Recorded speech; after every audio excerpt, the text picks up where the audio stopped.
We have been living under a deception. And a nation that is deceived to that level is a nation that's enslaved. Is a nation that's enslaved.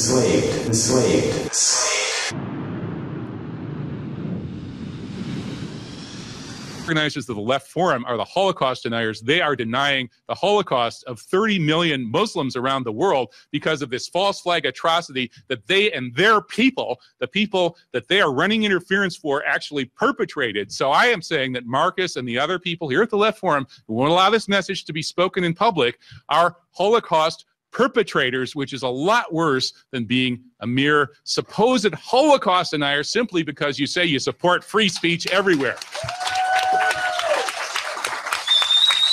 This country was taken over by a group of people with a policy coup. Now, did anybody ever tell you that? Was there a national dialogue on this? Did senators and congressmen stand up and denounce this plan? Was there a full-fledged American debate on it? Absolutely not. And there still isn't. We all need a movement of the people, so that we can take our countries back from whatever this is that's got it. Thank you.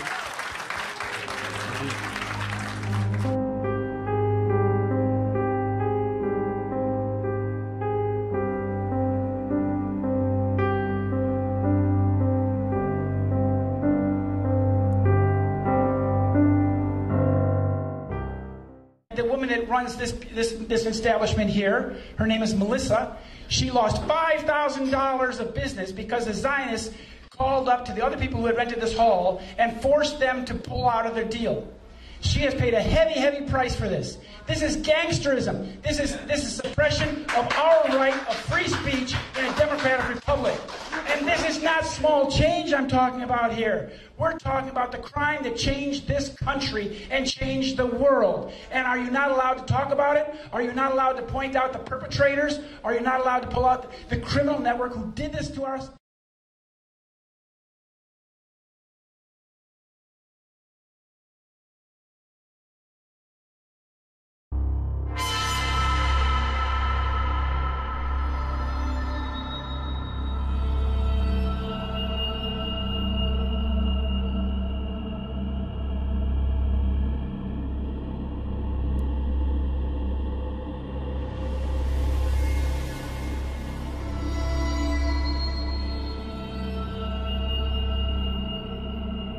Like, I was thinking the other day that you can figure out how bad a person you are by how soon after September 11th you masturbated, like how long you waited. You know when they changed 9/11? 9/11 people started laughing. I know it sounds terrible. We ended up with 2,400 widows. 2,400 widows. Each who finally this year, ended up with a check for $5 million each. And, Hey, Patrick. What? I thought of something funnier than 24. Let me hear it. 9/11. I have the notifications made. That's right.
Weapons of mass destruction got to be somewhere.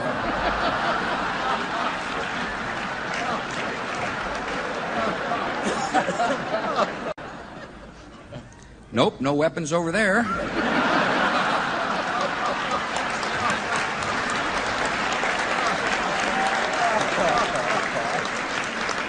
Maybe under here.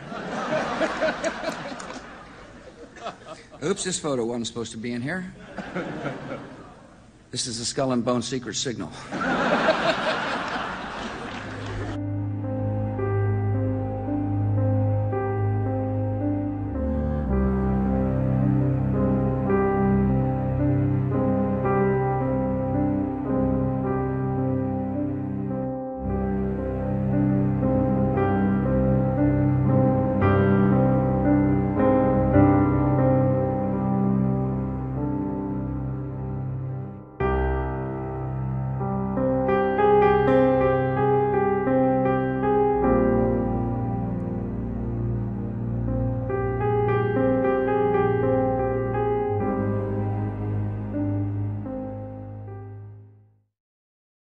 9/11 was clearly designed using the original Pearl Harbor attacks as its template.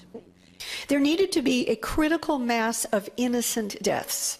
More people were killed by the alleged suicide hijackers than the number of American soldiers killed in the entire American Revolution, or at Antietam, the bloodiest one-day battle of the Civil War, or at Pearl Harbor, or on D-Day. And locking the roof doors ensured that. So that on 9/11, it happened because of that. The innocent victims above the impact zones were trapped, terrorized, and killed. They had no way to escape except to jump.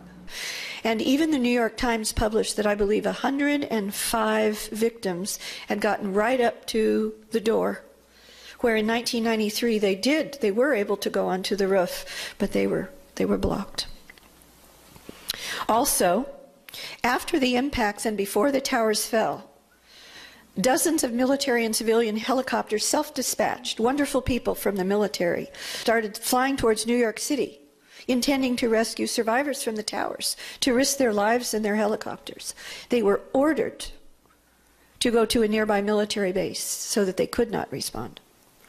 On 9/11, 2 World Trade Center tower attacks, 15 minutes apart, of course, ensured the maximum PSYOP, ensured this maximum live audience for the second World Trade Center hit and the towers collapse.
And through the war on terrorism, which is the 9/11, which is the first lie, then you create the war on terrorism, which is the next lie, then you create the war in Iraq for weapons of mass destruction, which is the next lie, and it's one lie to the next lie to the next lie. Now it's going to be Iran, the next lie, sending more troops and a surge into Iraq.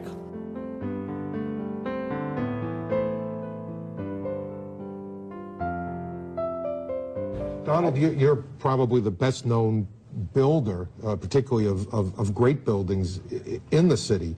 There's a great deal of question about whether or not the damage and the ultimate destruction of the buildings was caused by the airplanes, by architectural defect, or possibly by bombs or aftershocks. Do you have any thoughts on that? This was an unbelievably powerful building. If you know anything about structure, it was one of the first buildings that was built from the outside. The steel, the reason the World Trade Center had such narrow windows is that in between all the windows you had the steel on the outside. So you had the steel on the outside of the building. That's why when I first looked, and you had big, heavy I-beams, when I first looked at it, I couldn't believe it because there was a hole in the steel. And this is steel that was, you remember the width of the windows in the World Trade Center, folks. I think you know, if you were ever up there, they were quite narrow. And in between was this heavy steel.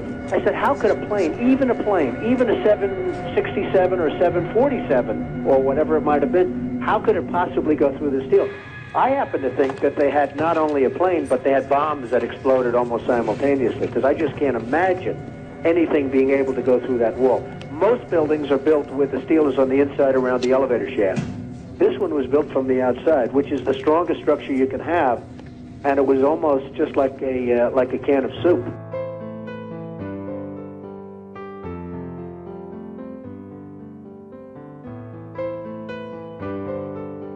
I think that the NIST report is scientifically so flawed that I would call it a fraud. It's a scientific fraud.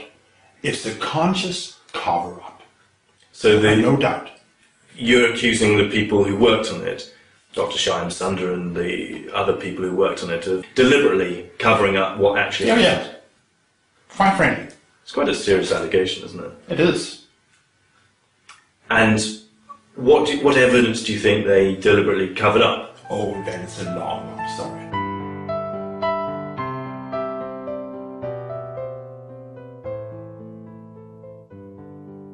I'm curious about the pool of molten steel that was found in the bottom of the towers. I am too. And Please tell me about it. Have you seen it? Well, not personally, but eyewitnesses there found huge poles of molten steel beneath the towers.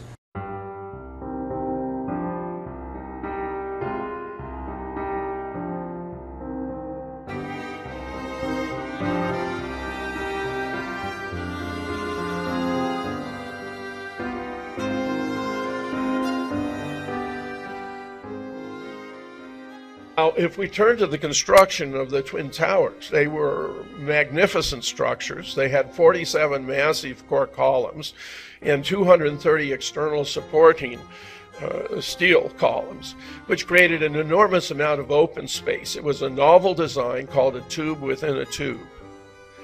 Chuck Baldwin, who's a retired high school physics, math, and chemistry professor, has created this characterization so you can appreciate the relative dimensions of the steel in the building as you work from the bottom up. It was at least 5 inches at the base and tapered off to 4, 3, 2 toward the top, where it became at the uppermost portions only about 1/4 inch thick. What this means is in relation to, for example, the North Tower. The top 14 floors of the North Tower above the alleged plane strike represented only 1.4% of the steel. There's no way in which 1.4% of the steel is going to overwhelm the lower 98.6. And by the calculation shown here, he is observing that for one unit of force downward, there were 199 units of force upward. These buildings did not and could not possibly have collapsed.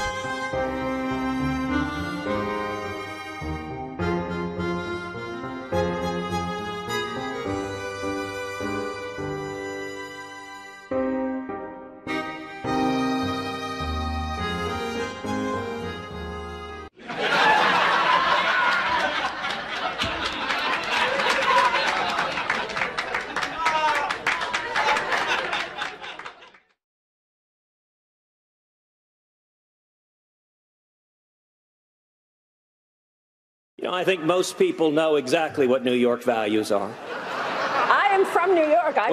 You're from New York, so you might not. But I promise you in the state of South Carolina, they do.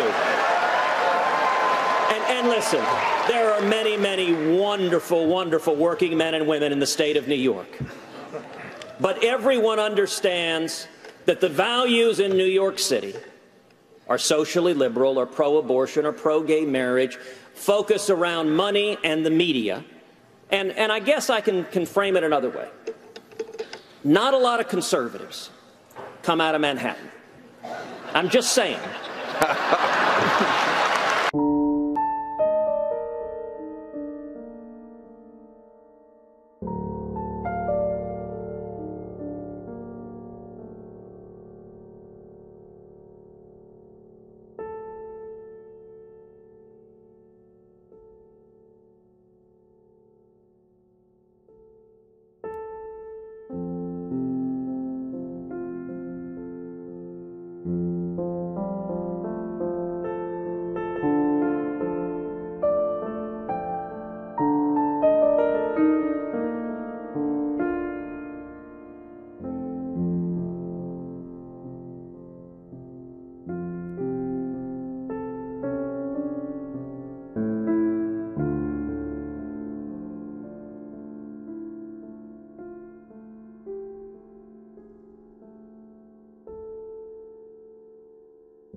Everyone understands that the values in New York City are socially liberal or pro-abortion or pro-gay marriage.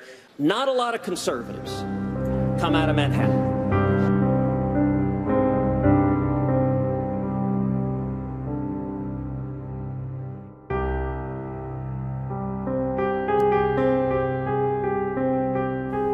Kakistocracy is government by the worst and most evil people, a highly capable brand of psychopath, if you like. Psychopathy is only mildly hereditary, so an elite psychopath cannot guarantee that sons or daughters will be just as psychopathic. I expect this entails that they need a steady resupply of ruthless and power-hungry individuals who understand the world deeply and pervasively and, as such, are highly capable. Normally deep and pervasive understanding leads to wisdom and a sense of responsibility, humility even. But that is precisely not what the Kakistocracy needs. It needs the same depth and pervasiveness of understanding, but in combination with utter ruthlessness and the capacity to appear respectable.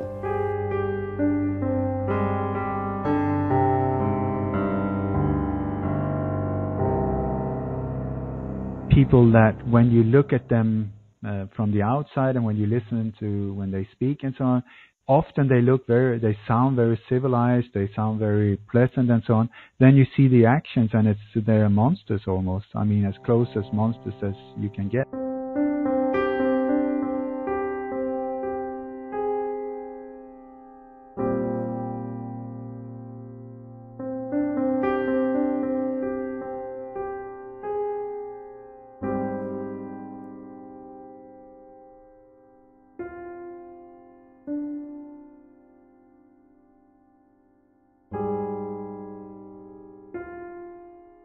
The mythical belief that the American government would never deliberately do anything terribly evil.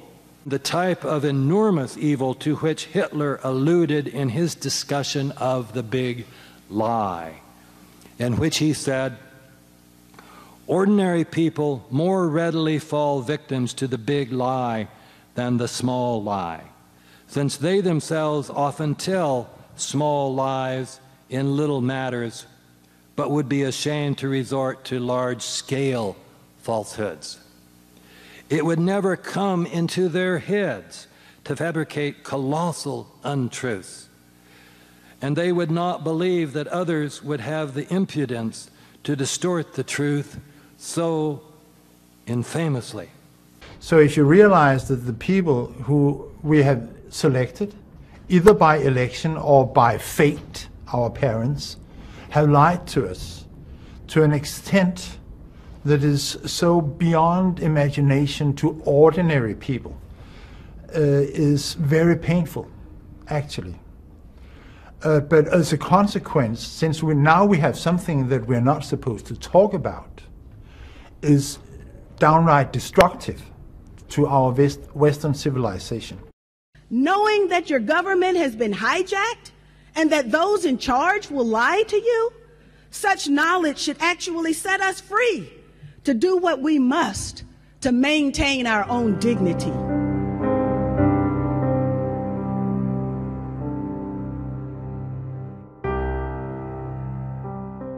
We're dealing with complete evil. We're dealing with complete evil. And until the American people wake up and say, we don't want this evil in our country anymore, and we want to come back to a country of decency and goodness and integrity and honor, you know, we're going down that road. And that's what it's going to take. It's going to people to stand up and say, we don't want to live in this kind of a world anymore. You know, I believe we should pull all our troops out of Iraq. I believe we should leave other countries alone. Let other countries live their lives the way they choose to. A criminal organization, there's no question about it. But this criminal organization that has prestige, you know, that appears to have class, style, you know, it's like, you know, respected. It's respected. People don't look at it as being a criminal organization. We have before us the opportunity to forge for ourselves and for future generations a new world order.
There was the question of the 4,000 Israelis who were supposed to be at work that day.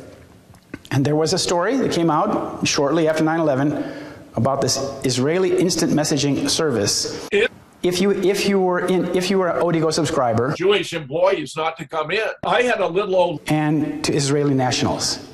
So the rabbi had advised the members of the synagogue not to go into Lower Manhattan that morning. She was worried about it. Willie Brown, as mentioned here, actually initially reported he'd been warned. By Condoleezza Rice, he shouldn't fly that day. Goldman Sachs benefited hugely because they got $1 billion in Liberty bonds. Goldman Sachs was very deeply involved and benefited tremendously from 9/11.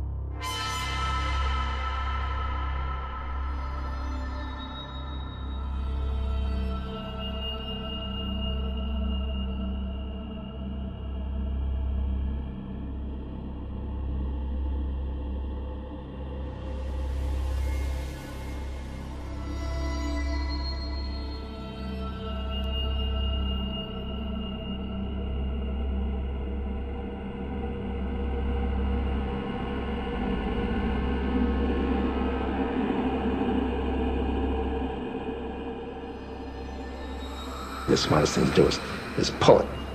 And they made that decision to pull, and then we watched the building collapse.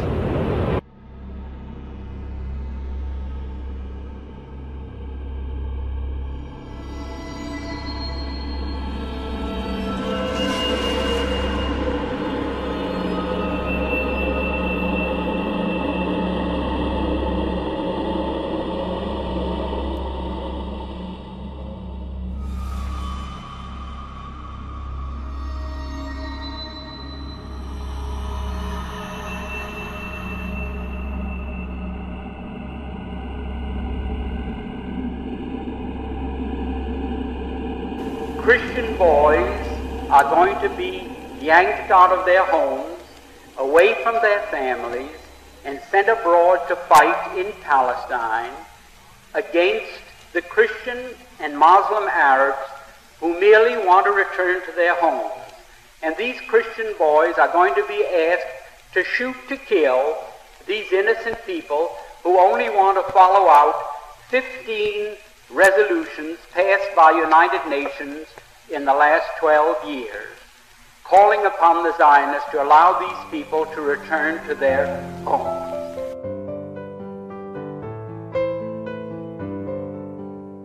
Hey, why haven't we attacked Iraq? We still going to attack Iraq? He said, oh, sir. He says, it's worse than that. He said, he pulled up a piece of paper off his desk. He said, I just got this memo from the Secretary of Defense's office that says we're going to attack and destroy the governments in 7 countries in 5 years. We're going to start with Iraq, and then we're going to move to Syria, Lebanon, Libya, Somalia, Sudan, and Iran.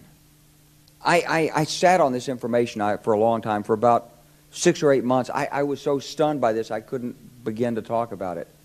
And I couldn't believe it would really be true, but that's actually what happened. These people took control of the policy in the United States.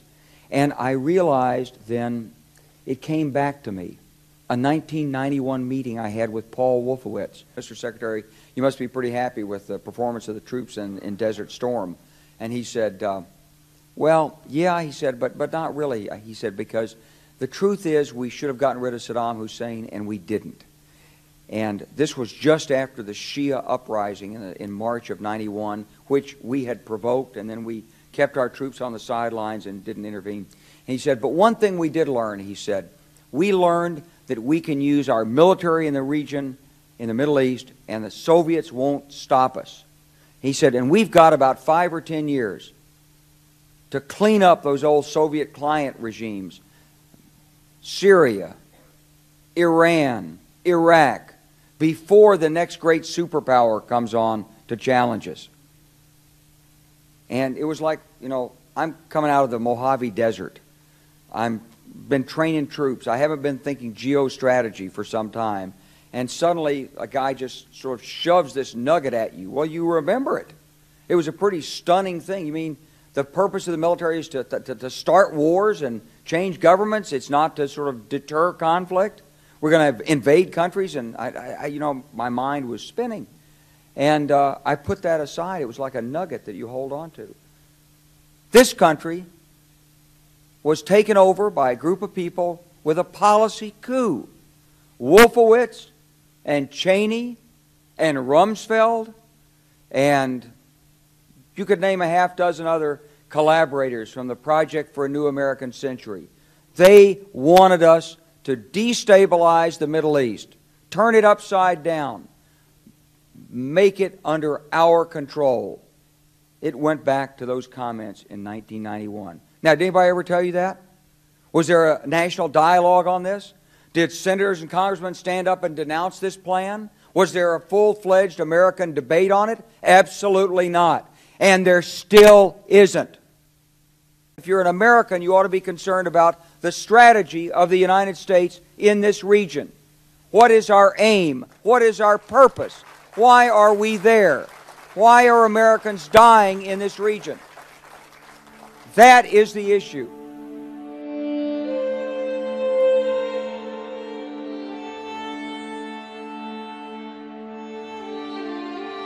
When wealthy, racist Jews and white and some white Republican pour in money by the hundreds of thousands of dollars. It is important where his money comes from. So they say, why do I tell where his money comes from? I said it's important. They say that shows that I'm anti-Semitic. I say it's important.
With so many politicians openly calling to expel these so-called infiltrators and whipping up xenophobic hatred against refugees, we went to an anti-refugee rally in Tel Aviv, where demonstrators burned an effigy of the mayor for allowing the children of refugees into local schools. Go back to the country. Well, how do you do that, though? How do you do it? We take them with chains and put them on boats. According to a 2012 study by the Israeli Democracy Institute for Peace, a stunning 52% of Israelis concur that African migrants are a cancer.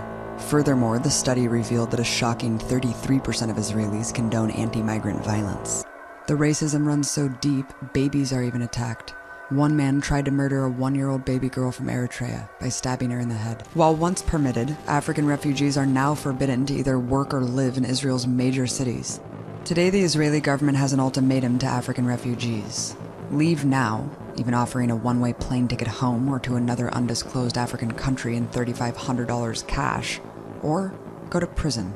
In 2013, the Israeli government admitted it had been administering Depo-Provera birth control injections to Ethiopian women without their consent, in an utter violation of personal sovereignty. The birth rate among Israel's Ethiopian population dropped a stunning 50% from 2002 to 2012 as a result of this eugenics program. The treatment of black people in Israel reveals something very important about the Zionist project, that it's not just about creating a Jewish-only state, but one that is also based on white supremacy, and more recognizing that the struggle for black lives and Palestinian lives are linked together.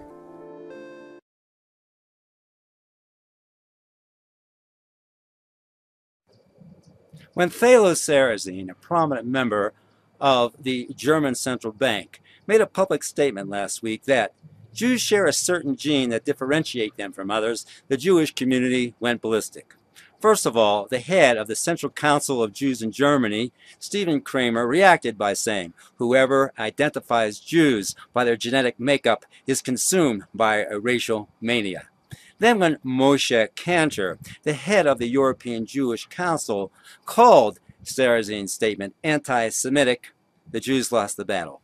You see, if Kantor and other Jewish leaders like Abraham Foxman insist on identifying Jews as Semites, that is a race, and anyone against them as anti-Semites, then they are the ones who are consumed by a racial mania, and any statements on Jewish genes are valid racial observations. But the issue here is much wider than Jewish genes and chromosomes. What everyone seemed to miss was Sarrazin's statement and how he concluded it. Here's what he said. Jews share a certain gene that differentiate them from others. The peculiarities of the people determines the reality of Europe. What Sarrazin means here is that Jews act as a highly compact racial unit in order to shape the cultural and political realities of Europe. EU Trade Commissioner Karl de Gucht came under fire by World Jewry by saying this very same thing last week in a radio interview as the Washington Middle East peace talks. That is, the Middle East peace talks began in Washington. De Gucht said, "Do not underestimate the grip the Jewish lobby has on American politics, and do not underestimate the opinion of the average Jew either, for most Jews think they are right on the Middle East situation. It's a very emotional issue for them, and to combat it with rational arguments is almost impossible."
Israel clearly had prior knowledge, but prior knowledge in such an attack means complicity.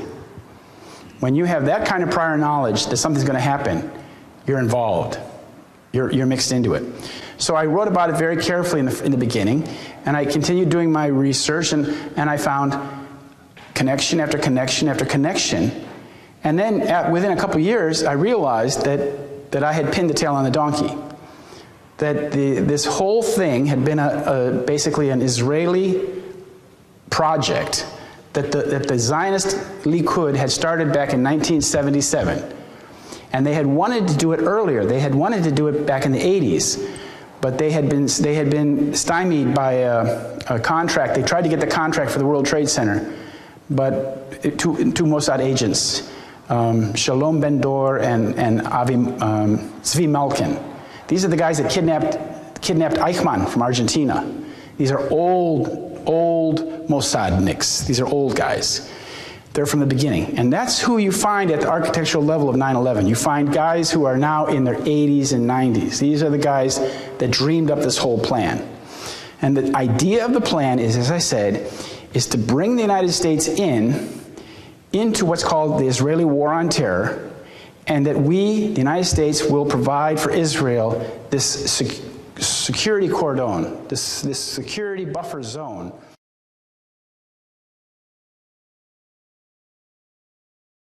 When the United States troops appear in the Middle East to fight with the Zionists as their allies to prevent the return of these people who were evicted from their homes in the 1948 armed insurrection by the Zionists who were transplanted there from Eastern Europe. I don't care whether you know all this or not. It doesn't make any difference to me whether you know all these facts or not. But it does make a big difference to me. I've got in my family boys that will have to be in the next war.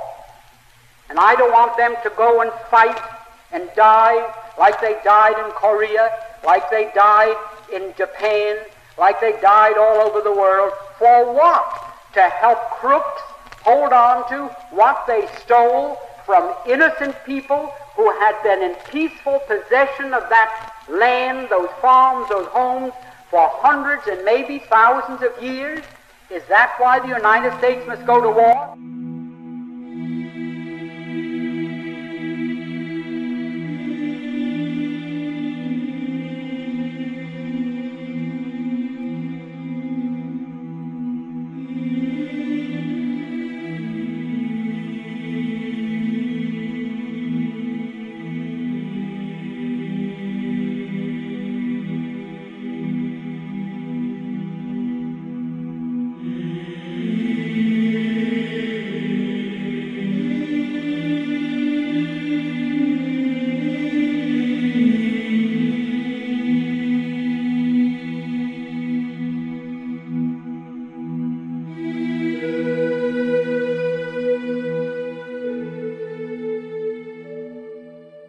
what this really was about was destroying and balkanizing the Middle East so that Israel could continue its genocide and continue to expand while busting up all the countries around it into these smaller, impotent, chaotic units. So this is the reason that more than 30 million Muslims have been murdered around the world since 9/11 for Israeli expansionism.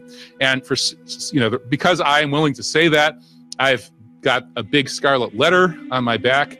I'm not welcome to speak in a lot of places, including the Left Forum, because the people running the Left Forum are ultimately running interference for the perpetrators of 9/11.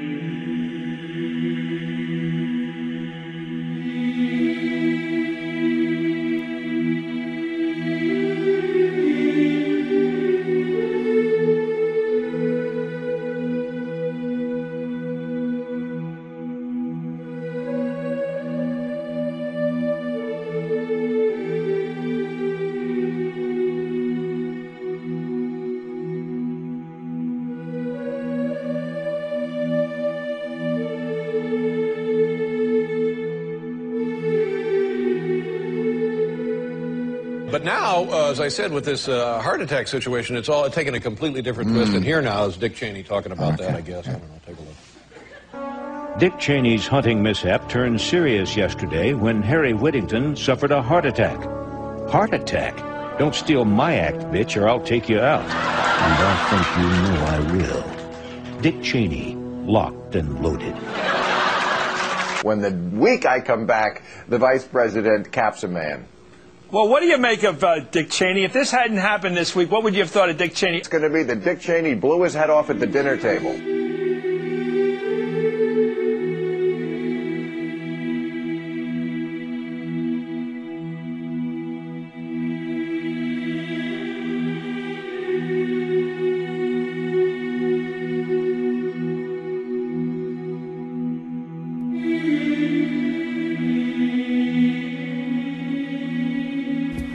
But there was nobody in our government, at least, and I don't think the prior government that could envision flying airplanes into buildings on such a massive scale. I don't think anybody could have predicted that these people would take an airplane and slam it into the World Trade Center, take another one and slam it into the Pentagon.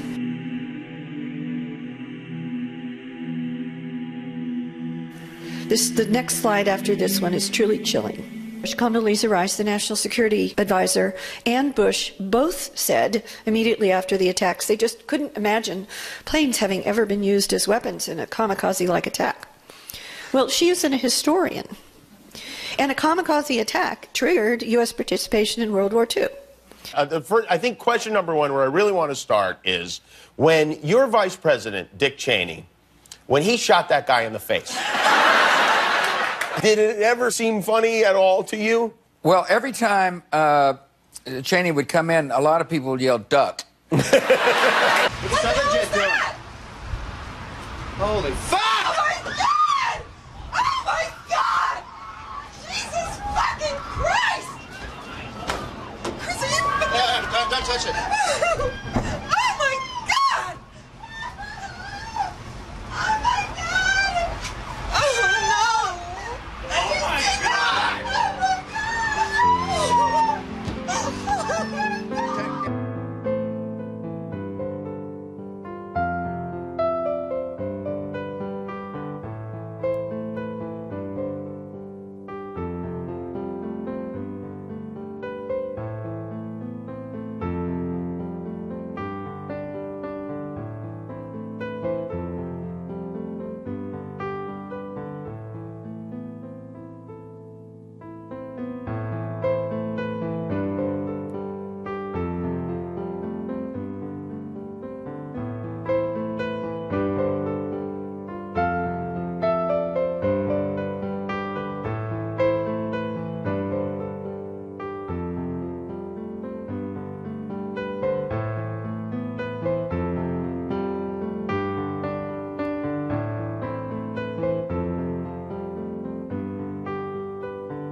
And yet, when you tell people that solving 9/11 is the war, people say, what war? What war? We don't feel any war here. I'm going home and watch football now.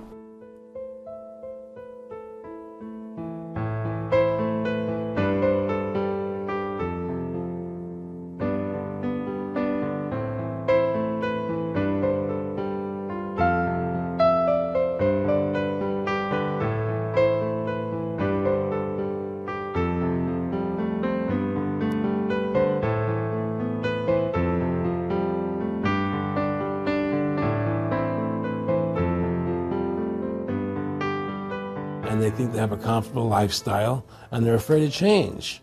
You know, they're afraid to stand up for what's right. And until people are willing to stand up and have the courage to do what they need to do, it's not going to change.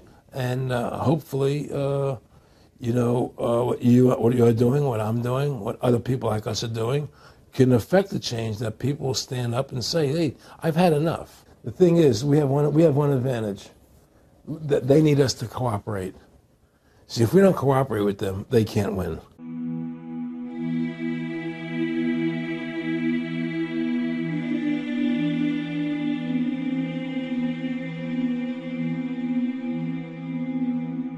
That's what your book is about. Don't Start the Revolution Without Me is about.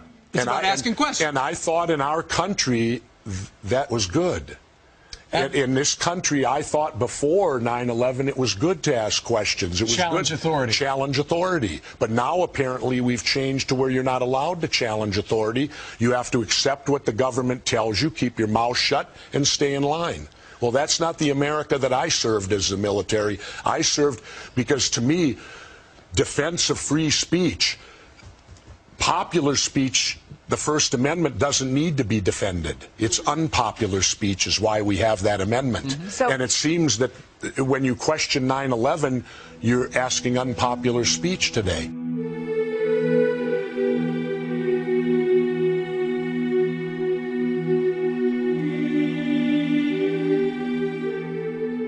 The Patriot Act is 7,000 pages, as most of you know, that was passed, that was pulled out of a drawer after 9/11, mysteriously intact.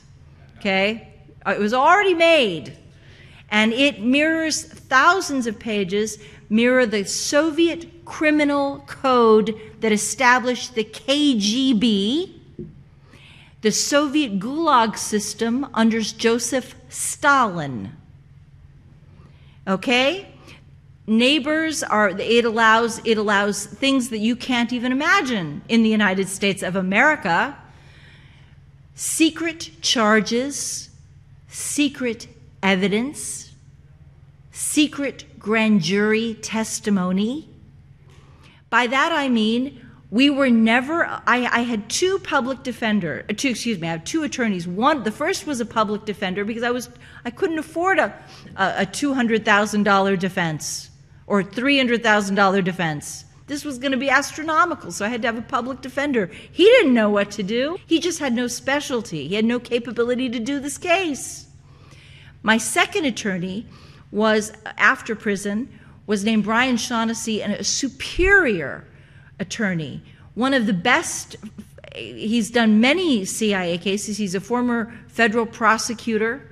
He had a top secret security clearance for most of his career. He worked in the court of Judge John Sirica. You remember John Sirica, who did Watergate? Brian Shaughnessy was the top prosecutor assigned to Judge Sirica's court. Neither one of these attorneys was ever allowed to know what I was accused of doing. They were never allowed to see the evidence that a crime even occurred. They were not allowed to know what the crime consisted of. What activity was it? What did this woman do? Oh, we can't tell you that. Oh, no, we can't tell you that. We do know that, because I know what I was doing in that time period, that I was possibly accused of receiving a book on depleted uranium and cancer rates in Iraqi children.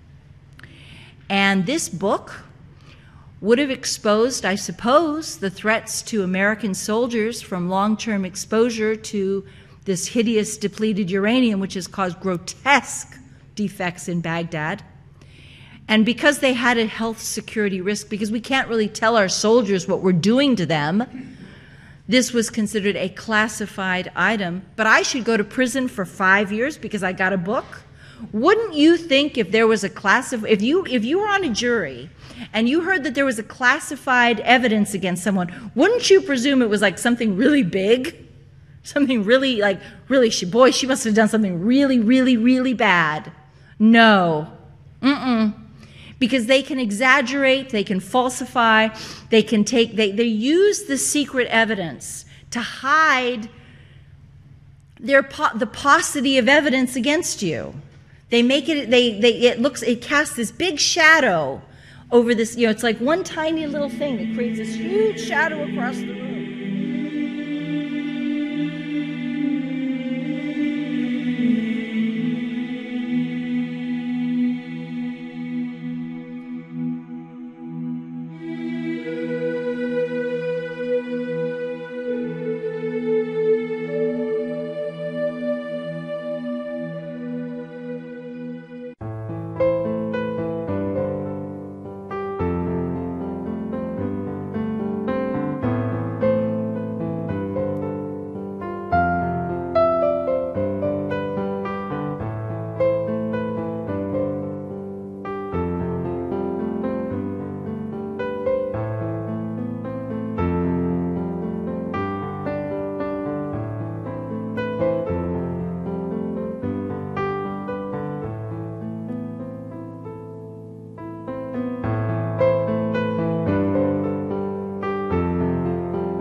the way they carry out the plans are very bizarre.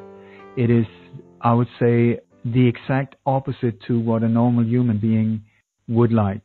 We want peace, they want war. We want life, they want death. We want compassion, they want hate. We want just to be able to get along. They're totally starving of desires. They will never get enough. And they're hateful, deceitful, treacherous. Most of them extreme cowards, and so on. So they're the opposite to what is looked upon as a beautiful human being. And when you look at the victims, these people are often people that stand up for what we believe is good and beautiful in the world, such as JFK, Robert Kennedy, Martin Luther King, to a certain extent Diana, Gandhi, so many of these that were really making a difference. And I would also say that one of the reasons they were taken out was because they were so loved, they were so popular, that had they decided to go in a different direction towards a beautiful world, just like JFK did after the Cuban Missile Crisis, then boom, that is when they get terminated. Like you mentioned before, I've been receiving different peace prizes and stuff like that because I focus on peace. My intention is harmony, balance, equal rights to everyone, all of this. And I will receive death threats. How weird is that? How bizarre is that?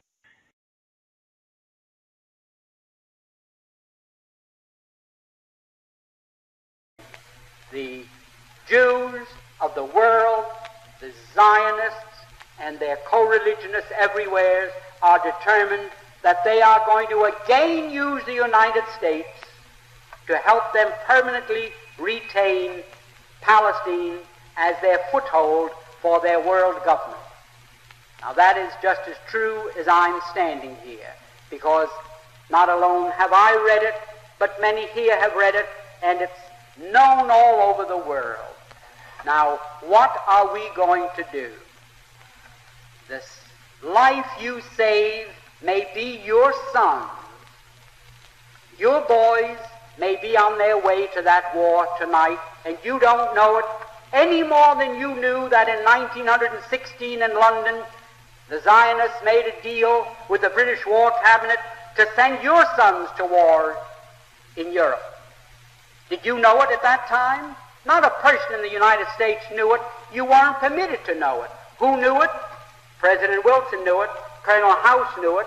Others knew it. We went in there. We were railroaded into it. If I can be vulgar, we were suckered into that war merely so that the Zionists of the world could obtain Palestine. Now, that is something that the people in the United States have never been told. They never knew why we went into World War I. So the Jews can have Palestine as their commonwealth. They fooled you so much that you don't know whether you're coming or going. 9/11, in my very educated opinion, was not just an evil inside plot, it was a diabolical inside plot, whose purpose was, in my opinion, to terrorize the United States into putting Israel's interest above our own. I call that treason. To get the United States military into the Middle East, as Nicholas Rockefeller told Rousseau a year before 9/11. This was a long-time goal of the Project for New American Century U.S. and Israeli Zionists, to effect Israel's goals using American blood and treasure, which is still happening. CENTCOM, which stands for Central Command, the Central Combatant Command of the United States military of the Pentagon, had already, before 9/11, been moved to the Middle East. You would think that CENTCOM would be centered over the United States. Well, one of the reasons for that is, as you have already learned, there was no combatant command over the mainland United States until immediately after 9/11, when they created NORTHCOM for that very purpose. Reported dual Israeli-U.S. citizen Paul Wolfowitz was Deputy Secretary of Defense, number 2 immediately under Secretary of Defense Rumsfeld. Richard Pearl, reported dual U.S.-Israeli citizen, proclaimed himself the Prince of Darkness, and he chaired Rumsfeld's Defense Policy Board. If Richard Pearl is the Prince of Darkness, Dov Zakheim is the king. Dov Zakheim is a rabbi and reported dual U.S.-Israeli citizen. He wrote a paper advocating a staged catastrophic event to force the United States into war to reconfigure the Middle East in Israel's interest, and presented it to the Project for New American Century before they wrote the Project for New American Century manifesto. And Zakheim is credited with the actual New Pearl Harbor quote in that manifesto. Zakheim headed all of the Pentagon's accounts as its DoD comptroller under Rumsfeld, as the $2.3 trillion was announced being missing the day before 9/11 on September 10th. CIA whistleblower Susan Lindauer says it was really $9.1 trillion and that it had gone for Israel. Pentagon auditors tracking the missing money, killed on 9/11 by inside explosives in the Pentagon, and the records were destroyed. Zakheim was the chief executive officer of Systems Planning Corporation, a defense contractor that specialized in remote control of airplanes, especially drone aircraft, used in U.S. military exercises, and a special system which destroyed them in their terminal phases. This is what the evidence shows actually happened at the Pentagon on 9/11. Systems Planning Corporation had a subsidiary that actually oversaw the 1993 World Trade Center 1 attack, so-called investigation, and through that investigation obtained the secret World Trade Center blueprints, which were needed to know where to plant controlled demolition explosives throughout the building. Dov Zakheim arranged for the Pentagon to receive leased converted Boeing 767 fuel tanker planes, which are consistent with what eyewitnesses saw of the plane that actually struck World Trade Center 2 on 9/11. Reported dual Israeli-U.S. citizen Philip Zelikow headed the 9/11 Commission cover-up as its executive director. Reported dual U.S. Israeli citizen Michael Chertoff headed the Department of Justice alleged, quote, investigation, which is a cover-up of 9/11, and became the second new Department of Homeland Security director. So we must ask, whose homeland and whose security? The insider 9/11 plot was the highest evil because it was premeditated. It was based on a Hitlerian scale big lie. We have seen that not just the whole official story of 9/11 is a lie, but every single individual part of it is a lie.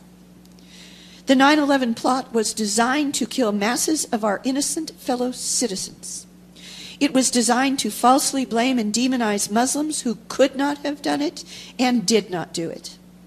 It was created to justify the invasion of their lands in the Middle East for geopolitical power, oil, and Israel's interest.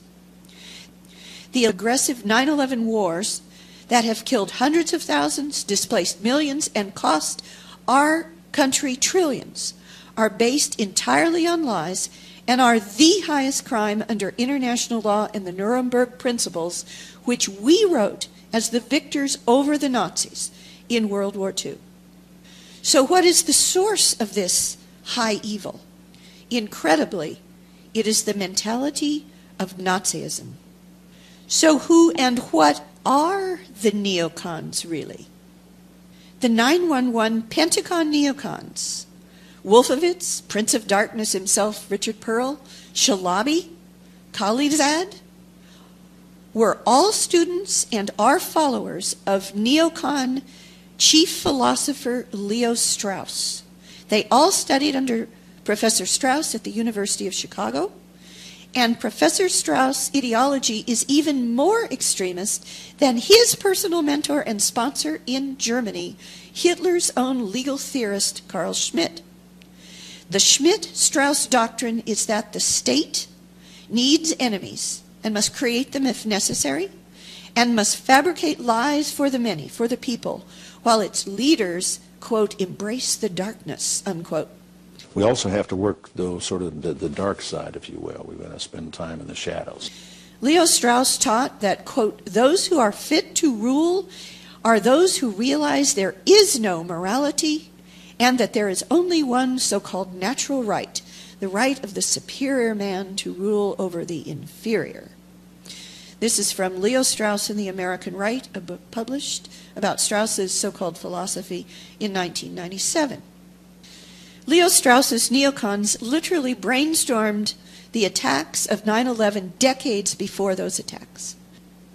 Attorney Stanley Hilton studied under Leo Strauss with Paul Wolfowitz and Richard Pearl at the University of Chicago.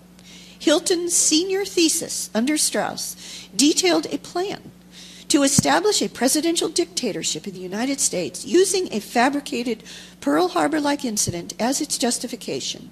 Stanley Hilton, Richard Pearl, Paul Wolfowitz, Leo Strauss, and others discussed an array of different plots and incidents like September 11th and flying airplanes into buildings way back in the 1960s. And note that the book that Donald Rumsfeld, Secretary of Defense, passed out hundreds of copies of shortly before the 9/11 attacks was the 1962 book by top neocon Roberto Wolfstetter. The 9/11 neocon's mentor's mentor, therefore, was Hitler's own justifier of evil, Nazi Carl Schmitt. This is a quote from Professor Francis Boyle, an internationally renowned professor of international law at the University of Illinois. Quote, Schmitt was the most notorious Nazi law professor of his day, justifying every atrocity the Nazis inflicted on everyone. We're talking about the Holocaust. We must understand that these so-called neoconservatives are, in fact, neo-Nazis. They espouse the Nazi doctrine of Schmitt and Strauss and Machiavelli and Nietzsche, the doctrine of the Superman, unquote. This is what internationally acclaimed journalist Seymour Hersh had to say. Quote, we, that is the United States, has been taken over basically by a cult. 8 or 9 neoconservatives, we've seen they're really neo-Nazis in their mentality, have somehow grabbed the U.S. government. Just how and why they did it so efficiently, we'll have to wait for much later historians and for better documentation than we have now. But they managed to overcome the federal bureaucracy and the Congress and the press with the greatest of ease. This does say something about how fragile our democracy is. Unquote. Lawrence Wilkerson, who was Chief of Staff to Secretary of State Colin Powell in the Bush-Cheney administration, about this same coup said, it's not a coup, it's worse. The truth is, our government was and still is penetrated and controlled by a Zionist Israeli fifth column that took over the White House, the Congress, the military-civilian superstructure, key military officers and intelligence personnel, and the mainstream media leading up to, on, and after 9/11. The level and extent of this penetration is unprecedented in the history of the world and amounts to a literal invasion by an un-American and hostile force. The same year, 2003, that General Wesley Clark gave that warning that the United States government, civilian superstructure of the military, key military officers and special operators and intelligence personnel had been taken over by an Israeli neocon fifth column coup, Israel's own Prime Minister, Ariel Sharon, frustrated that his Middle East destabilization and domination plan wasn't going as well and as quickly as planned, declared that the United States had already conquered Iraq. Remember Bush's famous false and absurd premature mission accomplished speech from the deck of a Navy ship that same year, 2003? Ariel Sharon went on that it was time that the U.S. marched against Libya, Syria, and Iran. Note that President Obama has made Sharon's Libya demand already a reality, that the U.S. is now destabilizing Syria by supporting none other than al-Qaeda-affiliated Syrian so-called rebels, and that the war drums are building now for an attack on Iran.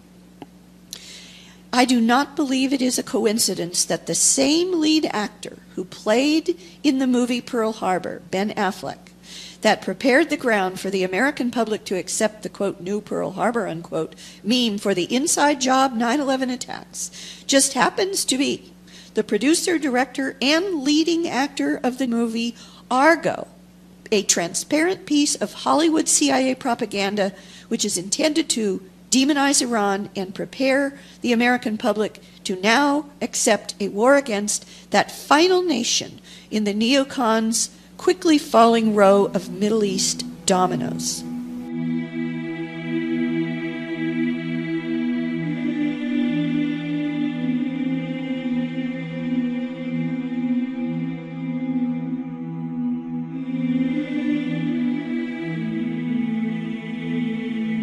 I've been studying the Middle East, Israel and Palestine for, many years, almost 40 years now. And I went there the first time when I was 18 years old. And then I started living on this kibbutz and, experiencing the Zionist reality. But when you looked at them, you could see that it was so blatantly propaganda. It was completely propaganda. And I realized then that the depth of the propaganda and the way that the Israelis themselves have been deceived about what Israel's all about. This Israeli-Palestinian conflict is really the central conflict of our time. It's not a conflict that can be easily resolved. It's not something that's going to be resolved by some adjustment of territorial borders, because it's like a zero-sum game. The Israelis want it all. The Palestinians get nothing. It's the party that's in power in Israel today is basically the Likud coalition. And this is the coalition of people this coalition was created and came to power when I was living in Israel in 1976 and 77. And I remember that when they won the election, my Israeli girlfriend, she was very sad. She was crying and saying that she was a labor kibbutznik. She said, this is the day that Israel died, because the terrorists have taken power. The terrorists have come to power. And I didn't really know what she meant by that, because my understanding of Zionist history wasn't so good as it is today. But what happened in 1977 was that Menachem Begin and Yitzhak Shamir, the former heads of the Zionist terrorist gang, the Irgun and the Lehi, the Stern gang, these two parties had created a coalition of all their former terrorist buddies. And Netanyahu's in there, the revisionist Zionists. They came to power in Israel. And this is when the plan for 9/11 began. The plan for 9/11 was in the works right away, because this party that came to power, the Likud party, as I said, was the party of the terrorists. And they used terrorism as a strategic tool to achieve their goals. And what they wanted to achieve is that Israel has no hinterland. Israel is a thin sliver on the sea. There's no hinterland for them. So what they needed is that they needed the United States military to come in and to basically fight their wars for them and to give them a buffer zone. And you can see that first happening, for example, in 1982, when the Israelis invaded Lebanon. They went up to the Litani River. They had secured southern Lebanon, and they intended to keep that area. But, and the United States and the French and the Italians were called to hold the line. You remember that. And then, of course, we had the bombing of the barracks in the airport in Beirut, and hundreds of Americans were killed, and about 100 Frenchmen were killed, and Ronald Reagan pulled the troops out. But that was the first time that Menachem Begin and his cronies tried to get the United States to provide a buffer zone for Israel. Well, it didn't work out very well, so, of course, the Israelis, because the Israelis cannot hold that territory. They can't hold that much land, so they need the United States to do it. So this was the plan in the 1970s. In 1979, the head of the Mossad, the man who founded the Mossad, his name is Isser Harel, he told an American visiting minister, who is a Zionist, that Arab terrorism will come to the United States, he said. And when it does, they will bomb your tallest building in New York City, because that's a fertility symbol. Now this he said in 1979 to Michael Evans from Texas. And you have to ask yourself, well, how did the head of the Mossad know that the Arabs planned to bomb the tallest building in New York City? I mean, where did he get that information from? This is the first inclination that we have that the Mossad was actually designing a plot to attack the World Trade Center and blame it on the Arabs. And this is exactly what happened.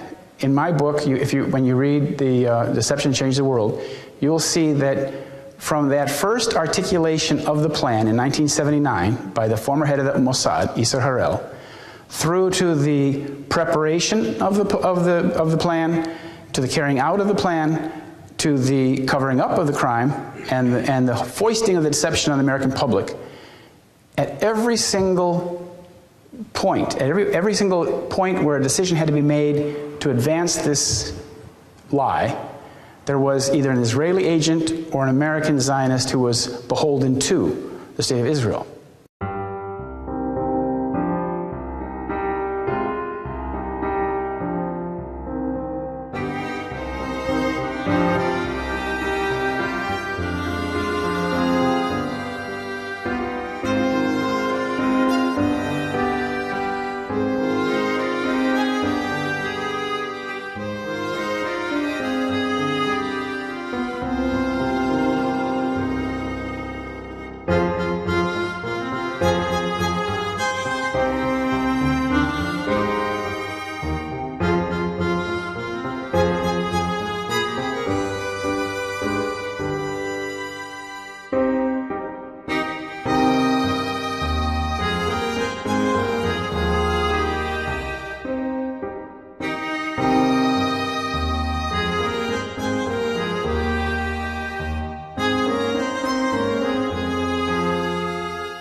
as I said, this deception is perpetuated and foisted on the American people primarily through the media.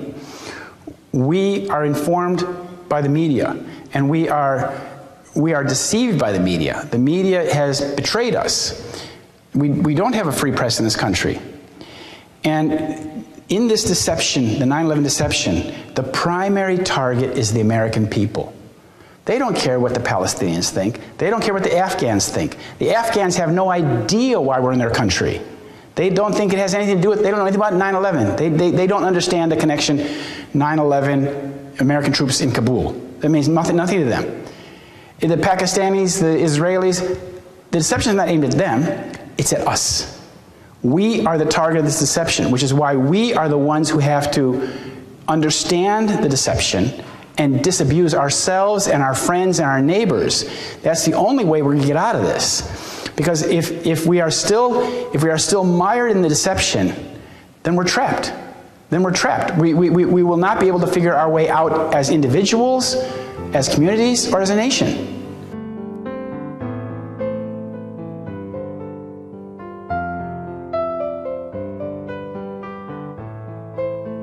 The mainstream media, which is largely Zionist-owned, all of the major networks, all of the major national newspapers, all 3 of the weekly news magazines, all of the major political journals, most of the major publishing houses.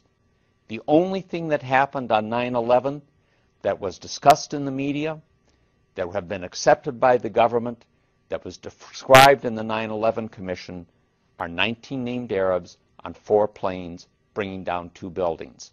And the rest of it, in Orwellian terms, has become a non-event and a non-story. And if you want to know what's happening in the world, go outside of the U.S. media, because it's owned by 4 corporations. One of them is this one. And you know what? Go outside of the country to find out what's going on in our own country, because it's frightening. It's frightening. And if you don't think we're being brainwashed as a whole country, I think not. I think democracy is threatened in a way it hasn't been in 200 years, and if America doesn't stand up, we're in big trouble. You don't stand up right news, but even you worded a war on terror. I think personally that is propaganda. Exactly, Russiagate. Thank you. I don't like the wording of it like that. Right, because it makes people into evil and good. I'm sorry, but the people who America, when anyone from the Mideast has been so demonized that no matter what, it's impossible for some people to believe that the Iranians in any way could ever do anything ethical in any capacity. That they've somehow been dehumanized to the point where they're not people who, they're just the enemy. They're historically, have governments ever faked incidents or incited incidents in order to get them into wars? Nations. Has that happened historically? I'm sure it has. Yeah, I don't think this is the case right now. You call it whatever you want. I want to tell you, they lied. Okay. They said there were weapons of mass destruction. There were none, and they knew there were none. There were no weapons of mass destruction. Let me ask you one more thing. Do you think the government purposely misled the American people to believe that Iraq had something to do with 9/11? No. They said there were weapons of mass destruction. There were none, and they knew there were none. There were no weapons of mass destruction. Want to know why we'd go into Iran? For the money. Listen. That's why we would do it. And that's corrupt. To be totally just, you believe that Dick Cheney, George Bush, and the whole administration should be prosecuted for their acts. Governor Jesse Ventura is with us. But if that is the case, then we should prosecute. We should have prosecuted Harry Truman. Should have prosecuted Abraham Lincoln. Should have prosecuted Franklin Delano Roosevelt. Are you for that? They're dead. But if you talk about justice, they're dead. So if they weren't, would you prosecute reality. You're giving me a hypothetical that's bullshit. I'm giving you a hypothetical because you're making up Rosie O'Donnell-like scandals that says that 9/11 was an inside job. Well, why are you not allowed to ask anything about it? Have you read the 9/11 report and you think it's a piece of fiction? No, I believe everything in it. I believe my government's never lied to me, have they? Let's see, where should we start? The Gulf of Tonkin incident? Now that took us into war in Vietnam. They've now admitted it was a lie. So 58,000 of my generation were killed based upon a lie. But that doesn't count, does it? What does that have to do with 9/11? That shows that we will lie to go to war. They said there were weapons of mass destruction. There were none, and they knew there were none. There were no weapons of mass destruction. All right. It's disgraceful that the intelligence agencies allowed any information that turned out to be so false and fake out. I think it's a disgrace. And I say that, and that's something that Nazi Germany would have done and did do. And as far as CNN going out of their way to build it up, and by the way, we just found out I was coming down. Michael Cohen, Michael Cohen is a very talented lawyer, he's a good lawyer in my firm. It was just reported that it wasn't this Michael Cohen they were talking about. So all night long, it's Michael Cohen. I said, I want to see your passport. He brings his passport to my office. I say, hey, wait a minute, he didn't leave the country. He wasn't out of the country. They had Michael Cohen of the Trump Organization was in Prague. It turned out to be a different Michael Cohen. It's a disgrace what took place. It's a disgrace. And I think they ought to apologize to start with Michael Cohen. Many of us remember the long gas lines and the constant claims that the world was running out of oil and natural gas. Americans were told that our nation could only solve this energy crisis by imposing draconian restrictions on energy production. But we now know that was all a big, beautiful myth. It was fake. Don't we love that term, fake? What we've learned about fake over the last little while. Fake news. If I may, I have to ask about this. Since you started the whole wrestling video thing, what are your thoughts about what has happened since then? I mean, CNN went after you and has threatened to expose the identity of a person they said was responsible for it. I'd like your thoughts on that. Yeah, I think what CNN did was unfortunate for them. As you know now, they have some pretty serious problems. They have been fake news for a long time. What CNN and others, NBC is equally as bad. What we want to see in the United States is honest, beautiful, free, but honest press. We want to see fair press. I think it's a very important thing. We don't want fake news. Your questions and conclusions only lead to that one statement. Did you think everyone's against America? The government's against America? True. Always remember, dissension's the greatest form of patriotism. Tom Jefferson said that. Tom, you were alive then? No. You're going to insult me I got to go to radio, yeah. All right, Jesse, take care. He's leaving.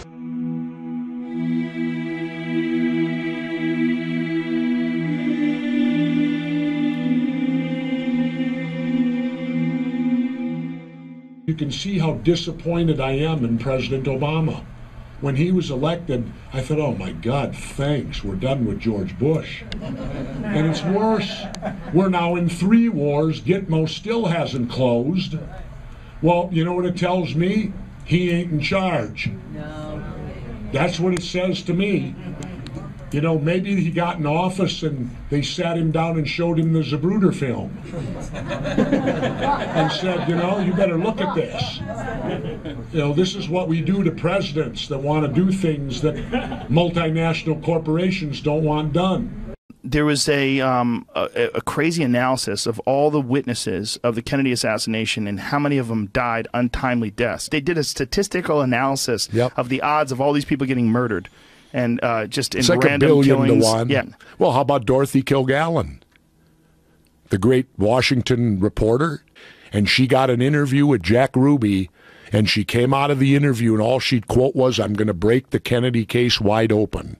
Yeah, I remember that. And then she was found dead within a week. This is the all the different people that died untimely deaths. It's all heart attack, unknown, minor accident, dead. 1 car crash, dead. Heart attack. This is what's interesting. They all died within a very short amount of time.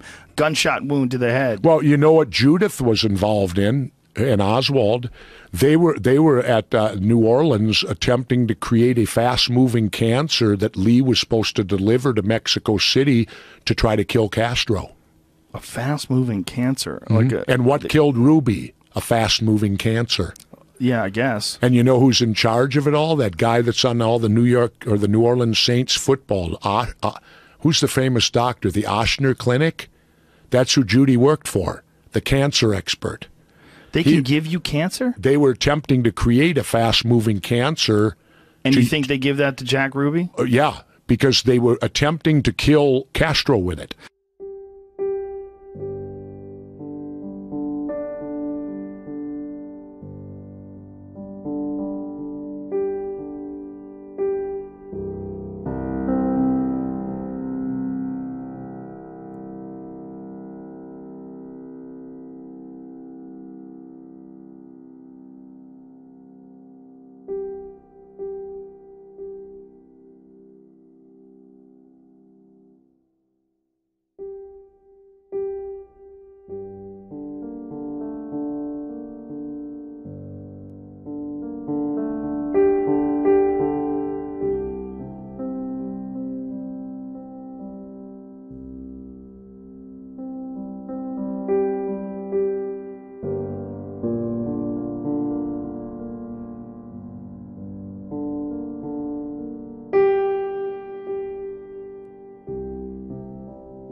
We've lost our civil liberties in the U.S. with the Patriot Act, the Military Commissions Act, the National Defense Authorization Act, in which any of us can be arrested, held indefinitely without charge, without a trial, without a right to a lawyer. And we can be even tortured and assassinated. This is not what our forefathers fought for. So I'm not sure about yours here in Denmark, but I'm sure the risks are equally grave if we don't take a sharp, cold, hard look at the facts.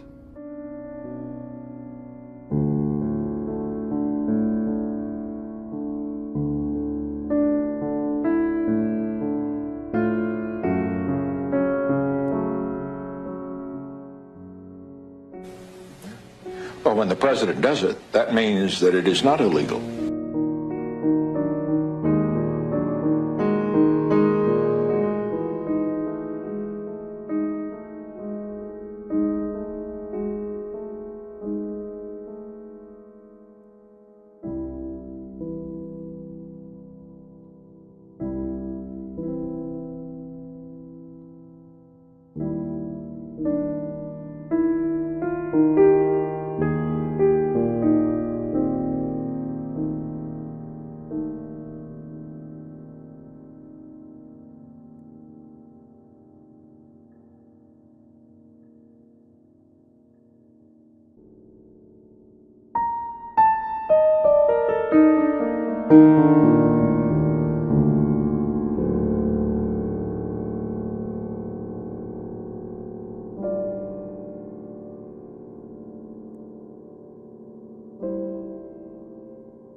It's very hard in America when anyone from the Mideast has been so demonized that no matter what, it's impossible for some people to believe that the Iranians in any way could ever do anything ethical in any capacity. That they've somehow been dehumanized to the point where they're not people they're just the enemy. They're terrorists.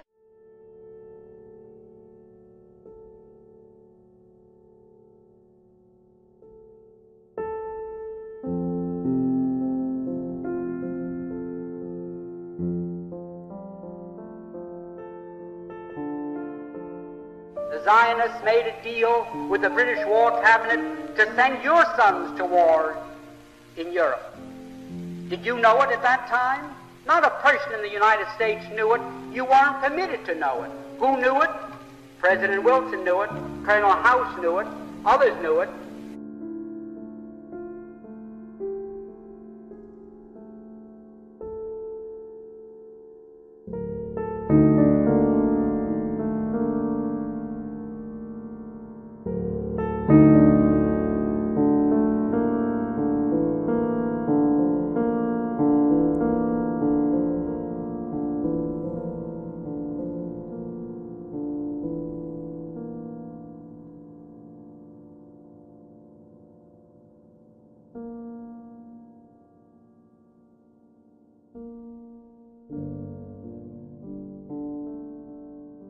Dr. Martin Luther King Jr. said that our lives begin to end the moment we remain silent about the things that really matter. He also said there comes a time when silence is betrayal. I heard those words too. So while I hope that my actions, combined with the actions of millions of others who also want justice and peace, will change the world, what can I do to resist war and injustice today? Today is the beginning of people who hunger and thirst for the truth to come together. I know that there is a worldwide community that is ready to know what happened on September 11th. As I have said too many times, we all know what we saw, but how did it happen?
The president, presuming to himself the authority to kidnap, basically, an American citizen anywhere in the world, including in the United States, hold them without trial, without an attorney, indefinitely, torture them, and even kill them. All constitutionally, this is, of course, absurd. And it needs to go to the Supreme Court.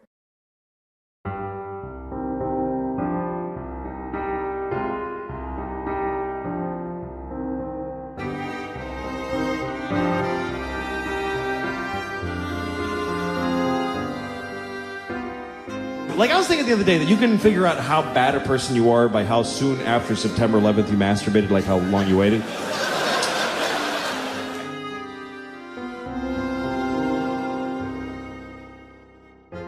And yet when you tell people that solving 9/11 is the war, people say, what war?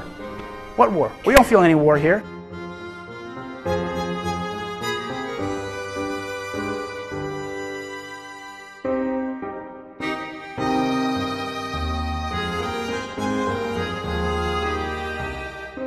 Seems like the groundwork is being prepared in one way or another. And this particular iteration of the propaganda is interesting because it ties everything together. It's ISIL, it's terrorism, it's nuclear, and it's people getting these materials via the internet's dark web. Oh, be afraid of the internet and free communication online. If only they could be, using some sort of encryption software, then you could hit all the buttons and demonize everything all at once. So, yeah, I mean, it looks like they're trying to tell us what the next false flag is going to be. It doesn't necessarily mean it's going to happen, but I think we have to be aware this is now a meme they're pushing pretty hard right now. I have so much trouble envisioning that there could be an effort to reduce the world's population from around 6 billion to much closer to 2 or even less.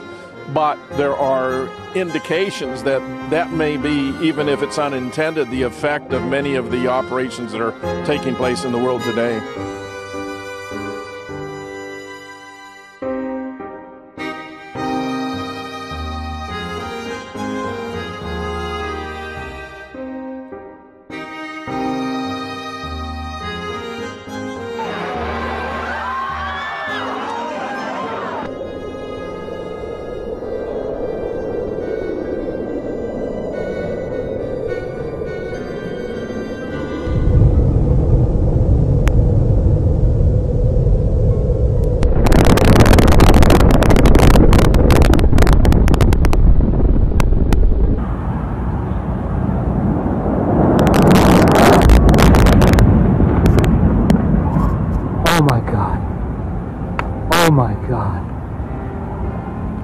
Oh my God.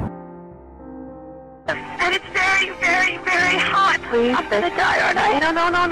Say I'm gonna die. Ma'am, say your prayers. And we're not gonna die. We're gonna think positive because you gotta help each other get off the floor. Now, stay calm. You're doing a good job, ma'am. You're doing a good job. It's so hot. I'm burning up. Okay, if you don't, the floors is hot and everything is hot. No, they're just help. Stay calm, ma'am. Help! Hello, ma'am. Help! The Zionists and their co-religionists rule this United States as though they were the absolute monarchs of this country. The Zionists and their co-religionists have complete control of our government.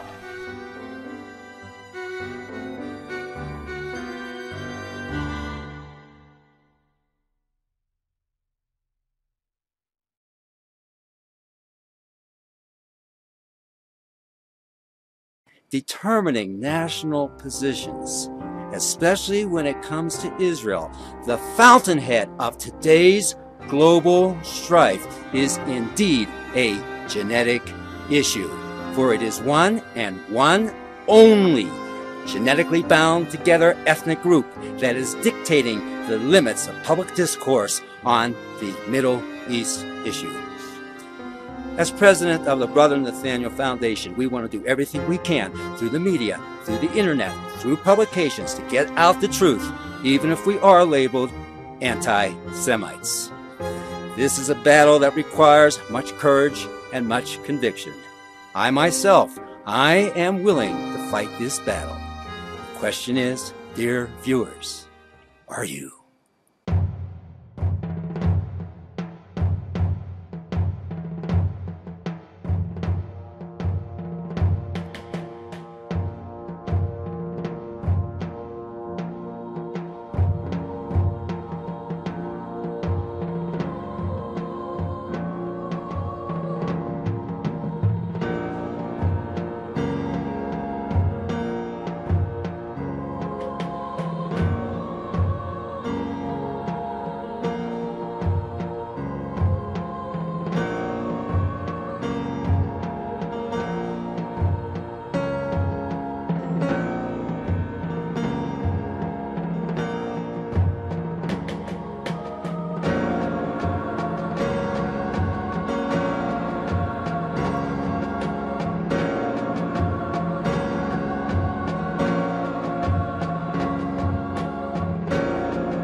And then 9/11 happened. And when 9/11 happened, there was, on the very first day, there was indications that Israel was involved, that Israel had prior knowledge. The first indication was, of course, the 5 dancing Israelis. These 5 Israeli agents who were seen clapping, videotaping, high-fiving, and clicking lighters with the burning towers behind them. They were on Jersey side of Hudson River. And these men were, on September 11th, when we were in Pennsylvania already driving home, I heard Ted Koppel came on the radio and said that the FBI is looking for 5 Middle Eastern men who were seen observing and videotaping and celebrating the attacks on the World Trade Center. And I thought, well, they might be Israelis, Middle Eastern, could be Israelis. And it turned out the next day, they were Israelis. They were captured by the FBI. First by the New Jersey police caught them. Then they were turned over to the FBI. But these 5 men turned out to be Israeli intelligence operatives. 2 of them were known to law enforcement as being Israeli Mossad agents, the Kurtzberg brothers. The other 3 were operatives. They all pretended to be moving agents. They all were like working for this dodgy Mossad front known as Urban Moving Systems in Weehawken, New Jersey. It's very clear that these neocons were very much Zionists. Many of them had joint U.S.-Israeli citizenship. I actually spoke during a freedom rally on the grass in front of the Capitol building on the 15th of April, 2008, and called for the resignation from government of any person who had been appointed with joint citizenship, because how can you possibly know that their loyalty to the other country doesn't outweigh their loyalty to the United States? I don't much care about other people or other countries. I don't hate anyone in particular. I don't like anyone in particular. I'm an American. My loyalty is strictly to the United States. And I don't care what my ethnicity is or what my ancestry is. My allegiance is that. And my concern is only whether something helps or hurts the United States.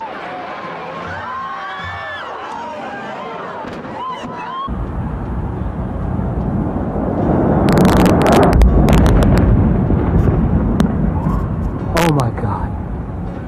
Oh my God. Oh my God.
When I traveled to Europe and England, I encouraged citizen investigations of 911.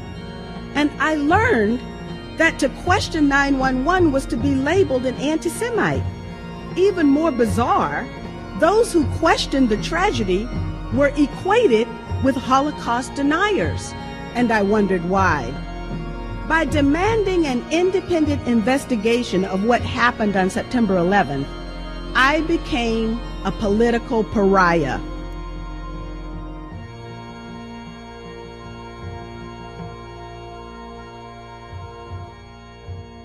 "9/11, the World Trade Center destroyed. And of course, the story that was told was that it was in fact Muslims.